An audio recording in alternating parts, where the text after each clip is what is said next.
सावधान। सत्संग का तात्पर्य है नित्य नवीन उत्साह प्रकट हो परमार्थ में चलने का। इसीलिए शास्त्र आज्ञा करते हैं सहसा किसी को मत देखो, नजर झुका के बात करो, आवश्यक है तो, नहीं तो चलो। उसका अनुभव सुनने की जरूरत नहीं है, वो तुम्हारा मित्र हो, परिवार का जन हो, अनुभव भगवत प्रेमी महात्माओं का सुना जाता है। वचन शास्त्र सम्मत माने जाते हैं। जो बातुल भूत विवश मतवारे ते नहीं बोले ही वचन विचारे, तिनकर कहा सुनी नहीं काना। परमार्थ के पथिक को अपने ये इंद्रियों को ऐसे खुला नहीं छोड़ देना चाहिए, वो जो बोल रहा है हम सुन रहे नहीं। केवल भगवद वार्ता, महापुरुषों के चरित्र, बस किसी के विषय की निंदा स्तुति सुनने में यदि तुम्हारी श्रवणेंद्री लगेगी तो तुम्हारे अंदर सामर्थ्य नहीं आएगी कि आप नेत्रेंद्री को रोक लें। विषय भोगों की बातें सुनोगे तो नेत्रेंद्री विषय चिंतन के साथ कहीं न कहीं वो भोग भावना करने लगेगी। सावधान, ये जो आप सुन रहे हैं तभी धारण कर पाएंगे जब विचार पूर्वक इसे सत्य भावना से स्वीकार करेंगे कि हां मेरे में गलती हो रही, मेरे को सुधार करना है। साधक को जब उसकी गलती का पता चलता है तो आनंदित होता है, अब इसे छोड़ने का उत्साह उसको प्राप्त हो रहा है। और संसारी को जब गलती बताई जाती है तो समझता है मेरे को आरोपित किया जाता है, मैं ऐसा हूं नहीं, मेरे को आरोपित किया जाता है। बस अंतर साधक और संसारी में इतना ही होता है। हृदय मलिन वासना मान मद। हमारा हृदय, हमारा मन, हमारा चित्त वासनाओं में बह रहा है। आप एकाग्रता पूर्वक अंदर झांक कर देखिए क्या चिंतन चल रहा है। कहीं ना कहीं किसी वस्तु, व्यक्ति, स्थान का रागात्मक चिंतन या द्वेषात्मक चिंतन, ये दो में ही भटक, ये मिल जाए, ये भोग लूं, ये ऐसा, वो वैसा, वो बस इसी को समेट करके चित्त वृत्ति का निरोध करके भगवत चरणारविंद में लगाना, यही साधना है, यही उपासना। बार बार उन विषयों से, उन व्यक्तियों से, उस स्थान से मन को हटाकर प्रभु के चरणों में लगाना। सावधान रहिए, आप सामने नहीं देखते लेकिन कहीं छुप कर किसी को देख रहे हैं तो अंतर्यामी वो तुम्हारे हृदय में बैठा देख रहा है, तुम्हें दंड मिलेगा।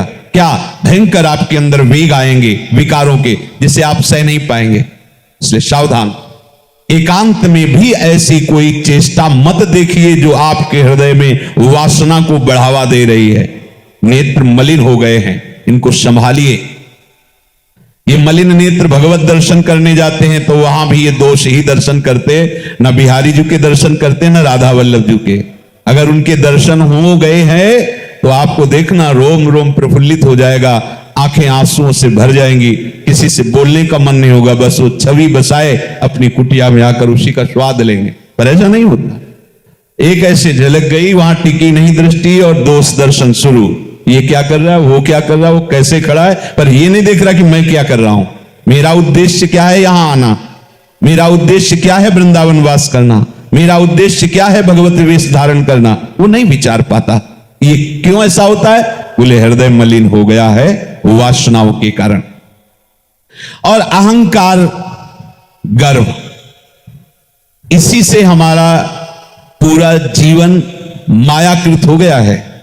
मैंने ये भोगा, मैं ये भोगूंगा, मैंने ये किया, मैं ऐसा करूंगा, मैं शुद्ध ब्रह्म स्वरूप मैं का आरोप अंतःकरण देह भाव से होने के कारण ये चल रहा है। देख लीजिए आप, ये जब हृदय में मैंने ये भोग लिया, मैं ये भोगूंगा, मैंने ये कर लिया, मैं ये करूंगा, ऐसा ऐसा ऐसा, ये अहंकार। वृंदावन के रसिकों का रहस्य और वृंदावन का रहस्य वही जान सकता है। वृंदावन इह विधि बसे तज के सब अभिमान, तृण ते नीचो आपको जाने सोई जान। जो तृण से भी अपने को नीच समझता है और वृंदावन की रज का सेवन करते हुए खूब नाम जप करता है, तो वृंदावन कृपालु है, रसिकों का संग दे देता है। रसिकों के संग से हमारे हृदय में प्रियालाल के प्रेम रंग का मार्ग प्रकाशित होता है, सब बात बन जाती है। और अहंकार ऐसे अपराध कराता है कि मिला हुआ संग भी विमुखता में बदल जाता है, और फिर जो दुर्गति होती है वो केवल वही अनुभव कर सकता है, वर्णन करने योग्य नहीं। जैसे रसिकों के संग से सदगति का वर्णन नहीं किया जा सकता कि कैसी महामहिम में उसकी गति होती है, ऐसे भगवत भक्त विरोधियों की गति का वर्णन नहीं किया जा सकता। पर निंदा सुनि श्रवण मलिन भे, बचन दोष पर गाये, सब प्रकार मलभार लाग निज नाथ चरण बिसराए। हमारी जो श्रवणेंद्रिय है वो मलिन हो गई है, भगवत चर्चा सुनने में तो रुचि नहीं है, पर दूसरे की दोष भरी बातें तुमने सुना, लोग ऐसा कहते हैं, लोग वो ऐसे हैं, वो ऐसे हैं, ऐसा बड़ा अच्छा लगता है दूसरे की अवहेलनात्मक वाणी, निंदात्मक वाणी, दोष भरी वाणी सुनने में। क्यों? क्योंकि मलिन हो गई है श्रवणेंद्री। वचन दोष पर गाए, ये जिह्वा जब भगवान नाम और भगवत लीला कथा गायन का अवसर आता है, बार बार जमवाई आती है, मन नहीं लगता, लेकिन दूसरे की बात करनी हो, निंदा अवहेलना की, तो बड़ा उत्साह रहता है, बड़ा उत्साह ऐसा लगता है कि हमें राज्याभिषेक पद पर बैठाया जा रहा है, भाई आपका ये राज्य मिल जाएगा अगर इसकी निंदा कर लोगे। बचो, अपनी श्रवणेंद्री को पावन करो। गोस्वामी जी कह रहे हैं कि सब प्रकार से हमारा हृदय, मन, बुद्धि, चित्त, अहंकार, इंद्रियां सब पापमयी हो गई। इसका प्रधान कारण अपने अंशी आराध्य देव से विमुख हो जाना, भगवत विमुख हो गए, इसीलिए हमारी ये सब दुर्दशा हो गई है। तुलसीदास व्रत दान ज्ञान तप शुद्धि हेतु श्रुति गावे, रामचरण अनुराग नीर बिनु मल अति नाश न पावे। गोस्वामी जी कह रहे हैं कि शास्त्रों में वर्णन किया गया है कि आप ये व्रत रहो, ये दान करो, ये शास्त्रों का ज्ञान प्राप्त करो, तपस्या करो, अनेक उपाय बताए हैं, परंतु मैं अपने अनुभव की बात कहता हूं। गोस्वामी जी कह रहे हैं बड़े बड़े व्रत दान यज्ञ ज्ञान तप आदि में ऐसी सामर्थ्य नहीं है वो आपको निष्पाप कर सके। तो क्या शास्त्रों में झूठ लिखा है क्या? बोले नहीं, वो पाप को तो नष्ट करते हैं पर पाप की प्रवृत्ति को नहीं। और जब भक्तों के संग से प्रभु के चरणारविंद का रंग चढ़ता है तो पाप की प्रवृत्ति सहित पाप नष्ट हो जाते हैं। इसीलिए कह रहे राम चरण अनुराग नीर बिनु मल अति नाश न पावे। ऊपर ऊपर से काट दिया गया, नीचे और नए किनगे आ गए, तो हमें उसे जड़ से नष्ट करना होगा, पाप की प्रवृत्ति को नष्ट करना होगा। पाप की प्रवृत्ति टिकी कहां हुई है? शरीराभिमान में। जब हम भगवत दासत्व को स्वीकार करते हैं कि हम प्रिया प्रीतम के हैं, हमारे स्वामी श्यामा श्याम हैं, अब यहां से सुधार असली शुरू हुआ, पाप की प्रवृत्ति का नाश हो जाता है। पर यह सुधार केवल साधु संग से होता है। गंगा पापम शशि तापम दैन्यम कल्प तरुष तथा पापम तापम तथा दैन्यम हरति साधु समागम। गंगा जी पाप का नाश करती है, चंद्रमा ताप का नाश करता है, कल्पतरु अभाव का नाश करता है, जो चाहिए वो देने की उसमें सामर्थ्य है। लेकिन संत समागम पाप ताप अभाव सब का नाश कर देता है। क्यों? क्योंकि आपके देहाभिमान का नाश करके भगवत दासत्व प्रकाशित करता है, भगवत अनुराग प्रकाशित करता है। इसलिए बिना प्रभु के चरणारविंद के आश्रय से हम और कोई भी साधन करे बात बनने वाली नहीं है। ये जो भगवान समझा रहे कि बहुत से वस्त्र तुमने त्याग दिए हैं, जैसे भोरी सखी जी कह रहे छाड़े कोटिन शरीर, करोड़ों शरीर तुमने त्याग दिए, अब क्यों इस शरीर पर ममता करके अपने परम लाभ से वंचित हो रहे हो? जो तुम्हें कर्तव्य प्राप्त हुआ है उस कर्तव्य को उत्साह संपन्न होकर कीजिए। शरीर को लेकर मत बैठ जाइए, मैं बीमार हूं, मैं असमर्थ हूं, मैं वृद्ध हूं, मैं ऐसा नहीं। जब तक आपके हृदय में भगवद आश्रय नहीं होगा तब तक आप स्वस्थ होते हुए भी बीमार हैं, क्योंकि मन वासना से युक्त है तो बीमार ही है। बहुत जन्म नाच लिए, अब नाचना बंद करो, अब प्रभु के सामने नाचो। माया के नचाए नहीं, तेरे नचाए नाचूं श्री राधा वल्लभ लाल, तेरे ही नचाए नाचूं श्री हरिवंश दयाल। अब नहीं। गोस्वामी जी कह रहे हैं, जो भगवान इस श्लोक में वर्णन करते हैं, पुराने कपड़ों का त्याग करके जैसे नए कपड़े पुरुष पहनता है, ऐसे जो मैं है वो पुराने शरीरों का त्याग करके नए शरीरों को धारण करता है। नाचत ही निस दिवस मर्यो, गोस्वामी जी कह रहे हैं। तब ही ते न भयो हरि थिर, जब ते जीव नाम धर्यो, नाचत ही निस दिवस मर्यो। रात दिन नाचते नाचते मर गया। ओह, देखो ना संसार की तरफ, किसी को विश्राम नहीं है, भागा घूम रहा है। पूछो, आओ आओ थोड़ी देर बैठ लो, सत्संग हो रहा है, नहीं समय नहीं। क्यों? काम है, काम सबको नचा रहा है। चैन से तुम बैठे हो क्यों? कोई काम नहीं, काम नहीं तो विश्राम, और काम तो नाचना है। जब तक तुम्हारे हृदय में प्रभु का विश्वास, प्रभु का आश्रय दृढ़ नहीं होता, तब तक ये नाच बंद नहीं होगा। नाचत ही निस दिवस मर्यो, मर गए गए। ये कब से शुरू है? बोले जब से जीव नाम पाया। जीव कब से पाया? इस शरीर पर अहम होने के कारण ही उस विशुद्ध भगवत स्वरूप अंश को जीव संबोधन किया गया। बहुवासना विविध कंचुकी, भूषण लोभादि भर्यो, चर अरु अचर गगन जल थल में कौन न स्वांग कर्यो। ये बहुत सी वासनाएं, देखो जब हमारे अंदर कोई वासना प्रकट होती तो ऐसा लगता है अगर ये पूर्ण हो जाए तो बस फिर को भजन में मन लगेगा।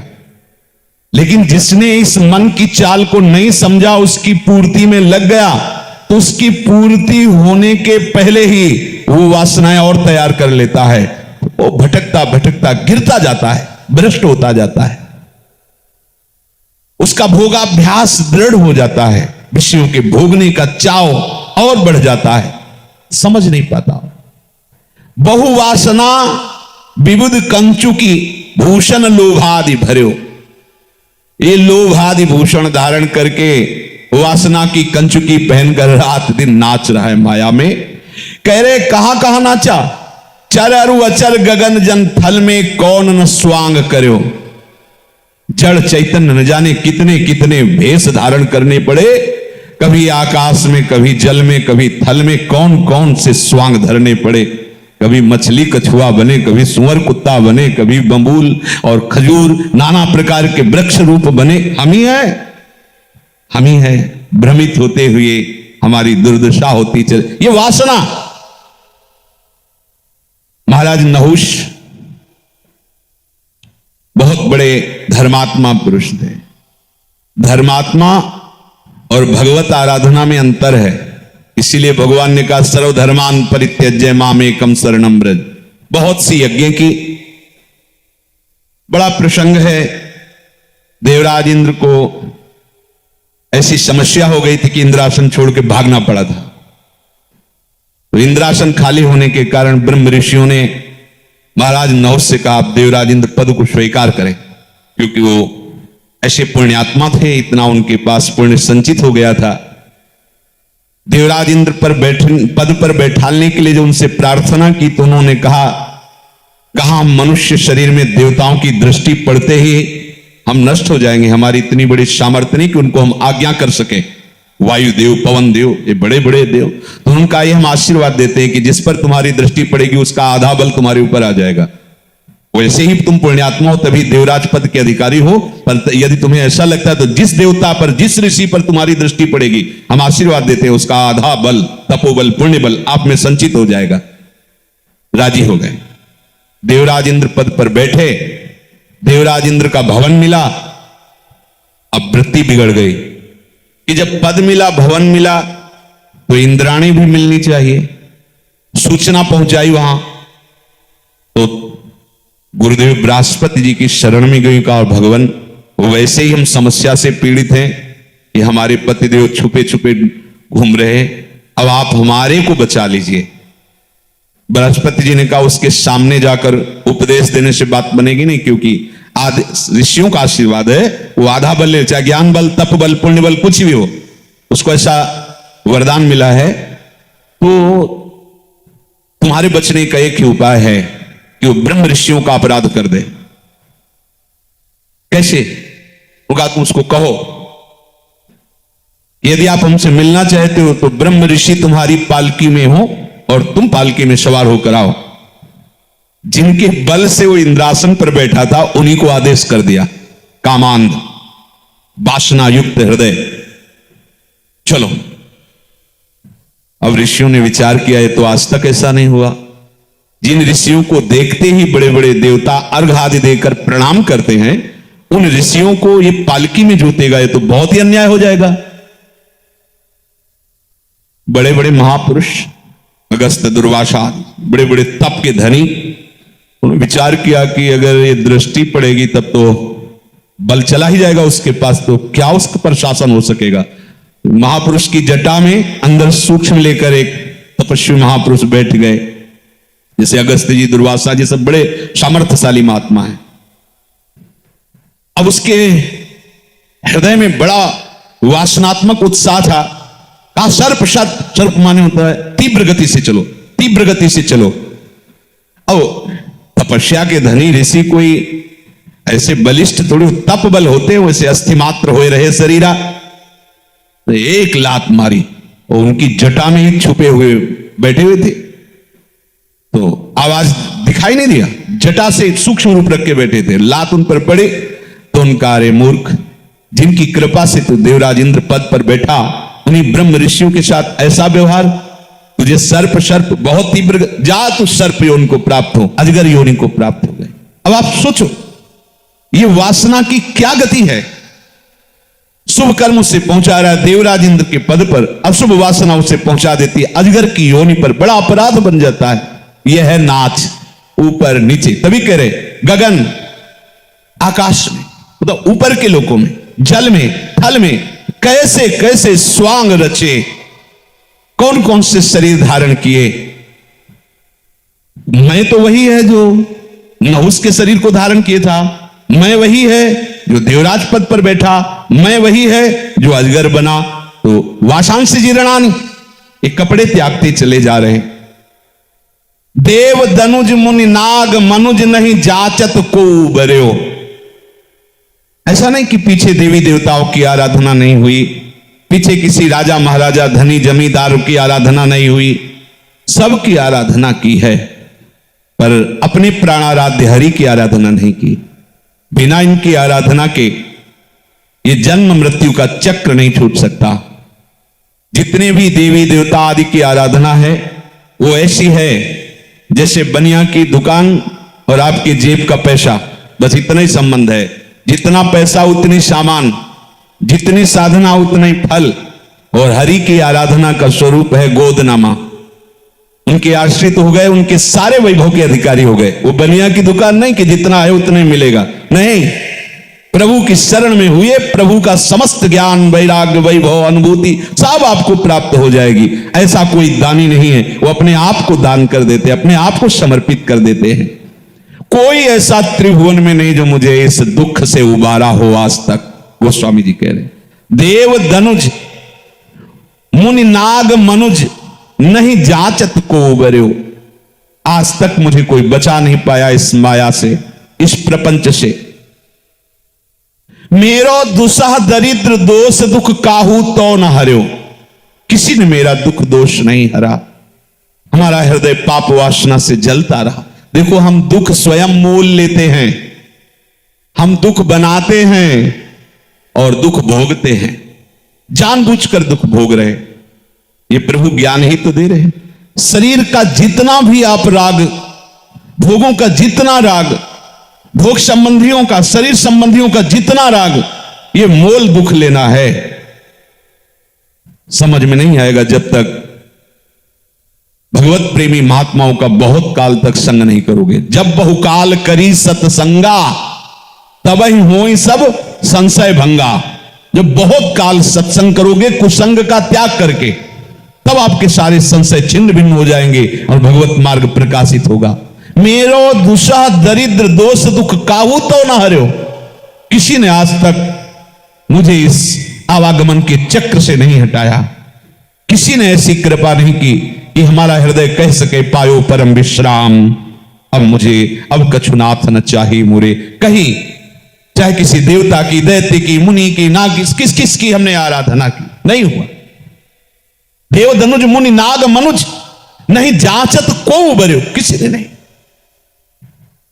थके नयन पदपान सुमति बल संग सकल बिछुर्यो, अब रघुनाथ शरण आयोजन भव भय बिकल डर। थक गया प्रभु, अब थक गया। बस ये थक जाना बहुत बड़ा मंगल विधान है। हार गया, हारे को हरना, हार गया। सब आकाश में, जल में, थल में, नाना प्रकार की योनियों में, नाना प्रकार के कर्म, नाना प्रकार की देवी देवताओं की उपासना करके थक गया। आज तक कहीं विश्राम नहीं मिला।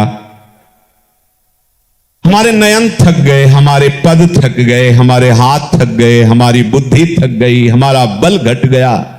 कोई भी हमें साथ देने वाला नहीं है। आपको भ्रम हो रहा है कि कोई साथी, बोलो अंतर की जलन को कौन मिटा सकता है? कोई साथी बाहर से औषधि दे सकता है रोग निवृत्ति के लिए, लेकिन उसकी पीड़ा को कौन मिटा सकता है? उसकी पीड़ा को कोई मिटा सकता है तो है विवेक, वो है प्रभु के चरणारविंद का बल। हार गया प्रभु, और जो हार गया वही यहां जीत गया।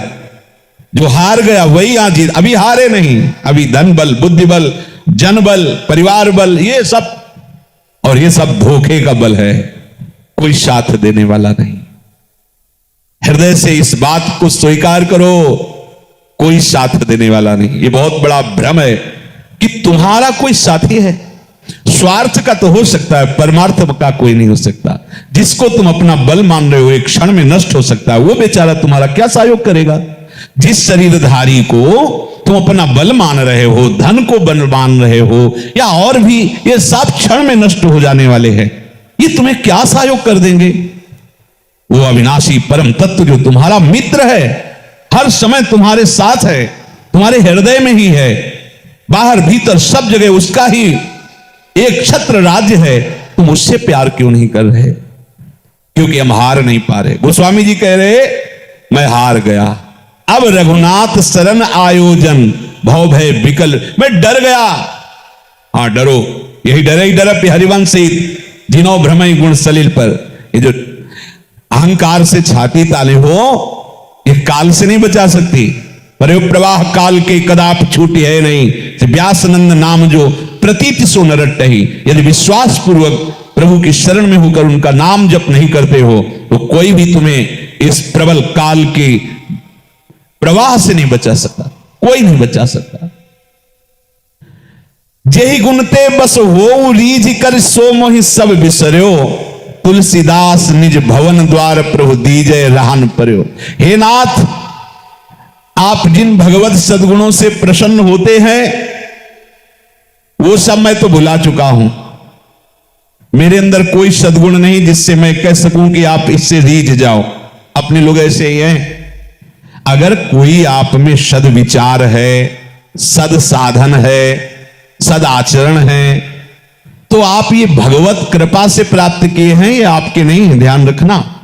अगर इनका गर्व करोगे तो ये भी अंतर ध्यान हो जाएंगे, क्योंकि सब दिव्य हैं। सत्य मार्ग पर चलना, प्रेम मार्ग पर चलना, जितेंद्रिय होना, भगवत भजन होना, भगवत आराधना होना, ये तुम्हारा गुण नहीं। जैसे देहाभिमानी ये समझ लेता है कि मैं ये कर रहा हूं, जब हट जाऊंगा तो बंद हो जाएगा। नहीं होगा, ये सब भागवतिक है। सोचता है कि मेरे द्वारा प्रजा का पालन हो रहा है, जब मैं मर जाऊंगा तो मेरे परिवार प्रजा का कौन पालन? नहीं, ये सब तुम्हारा भ्रम है। पालनहार तो कोई दूसरा है, तुम केवल भ्रम कर रहे हो। तो जिन गुणों से प्रभु रीझते हैं वो प्रभु ही गुण देते हैं। जैसे निरंतर नाम जप है, साधु संग है, दैन्यता है, श्री जी की, ठाकुर जी की सेवा है, जितेंद्रियता है, आप संयम से चल रहे, पवित्र विचार है, ये भगवत प्रदत्त गुण है, ये आपके नहीं है। आप इन पर अभिमान मत करना। मैं इतने वर्ष से ब्रह्मचर्य हूं, मैं सत्य बोलता हूं, मैं धाम में अखंड वास करता हूं, मैं निरंतर भजन करता हूं, मैं श्री जी की सेवा में रहता हूं। ये तुम्हारे सद्गुण नहीं है, ये हरि गुरु कृपा प्रदत्त है। गोस्वामी जी कह रहे और ध्रुवदास जी भी कह रहे, सबय अंग गुणहीन हो। अगर हम किसी गुण पर देखें तो मेरे कोई ऐसे गुण नहीं जिन पर आप रीझ हो, तो सबय अंग गुणहीन हो, ताको यतन न कोई, एक किशोरी कृपा ते जो कछ होए सोए। अगर कुछ बनेगा तो